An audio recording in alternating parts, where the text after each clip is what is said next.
let's take a look at part 3 of my arrangement of What Child Is This? Now, you've probably noticed it gets a little more complicated here. I wanted to give you a challenge if, for those of you who are looking for a challenge and looking for some new approaches to the problems of a little more advanced playing.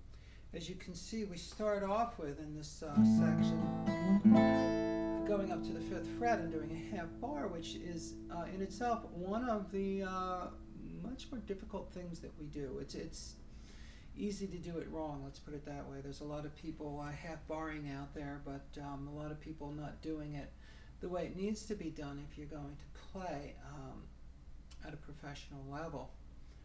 And what that means is that we need to really be able to put the half bar very easily with separation of the other fingers and relaxation of the whole arm. Now, if you can't do that, and if you're struggling to do that, then you need to realize that your left hand is just not properly developed, and very likely the foundation of your technique is not really what it needs to be. In that case, I would really recommend the best remedy available, which is my book, The Principles of Correct Practice for Guitar. This is where you begin to learn how to practice in a way that doesn't build in problems into your playing, which really means building intention into the muscles so you simply cannot make the movements that you need to do on the guitar without an incredible sense of struggle. And if you're one of the many people in that condition, you know what I'm talking about. So if you are in that condition, then everything feels harder than it has to be. So the remedies are available for those who want to improve that situation. What I'm going to do now is do what I can to just give you some tips on how to handle the more difficult parts of this. So you can, in other words, I can tell you to get into this position. You may or may not be able to, is the reality of it. So this is the proper position for a half bar, with the knuckle up like that and the fingers out like that, and everything relaxed up here. Now, going from here, so I take the melody up like this. Now I'm going to make a move up to the 9th fret, and I'm going to leave my first finger down in the bar position and just make the move like this. I'm not going to jump like that. That's one of the principles of correct shifting, is always keeping things down for contact.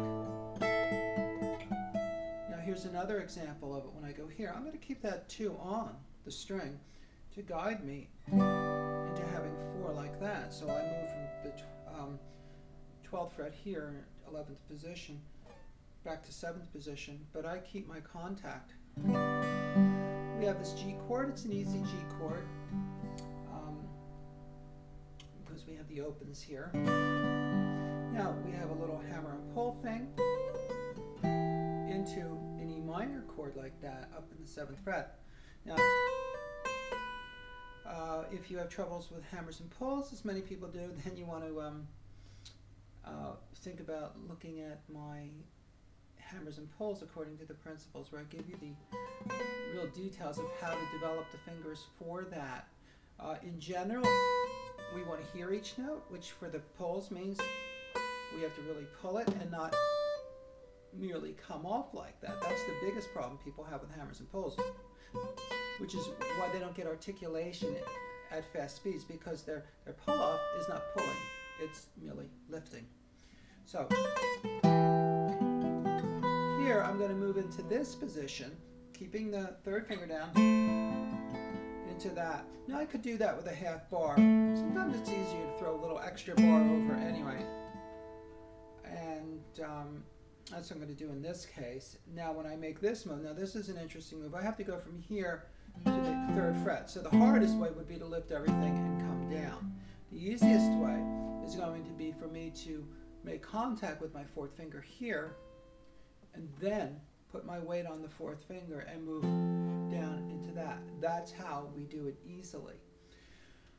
At the same time, I can use a technique that I teach in my online classical course, which you can find at guitarprinciples.com in the store. It's a downloadable product. But here's a technique from that where we, before the shift, I will place my thumb on the string that I need it, and it's there for me when I have to play that note at the end of the shift. That's another secret of making these kind of things easy. So I have that. Now I'm going to go up to the bar at 7.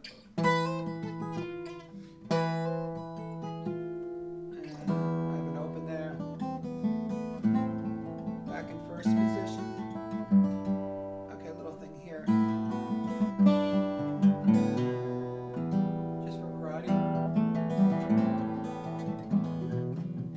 Again, these parts which you've had before and the other parts, they require a lot of extension of the fingers and the ability to do that easily and in a relaxed way, which is fundamental hand development again. Now, you know, I do this like this. I'll catch that with my 4th finger on the F sharp because I want to have come up like this. So I could possibly do it with 2. And that would also work. Okay, because that would leave my fingers free to go into the C chord. This part we had, that we didn't. Okay, that's no. Oh, no, you know what? I finger that like this. Yeah, that's right. Keep the 3 there. So I can do 1 and 2 on that and have 3. A little variety there in that run. Just come up like that on a Grayson. Again, I'll go thumb on that. And I mean 3 on that both ways. C and B to easily come back up onto that C chord. Now this, where's that part? It's on my stand in front of me. Okay, this part. What we do here, because I'm all of a sudden going to go up to the 7th position. You catch that there instead of down there. I'm going to be like this. I'll probably keep my 4 on like this to guide me up. Do those notes there and then come back down. So again, the secret of shifting here is holding something on. Same thing here. When I go back up, I'm just going to jump like that up to the 10th. I'm going to put my 4 down while I'm still down here and guide myself up like that. Little F chord up here. So there. Again, need that good bar, need a good bar. I'll probably keep my 2 on, go back like that. And there we have the end.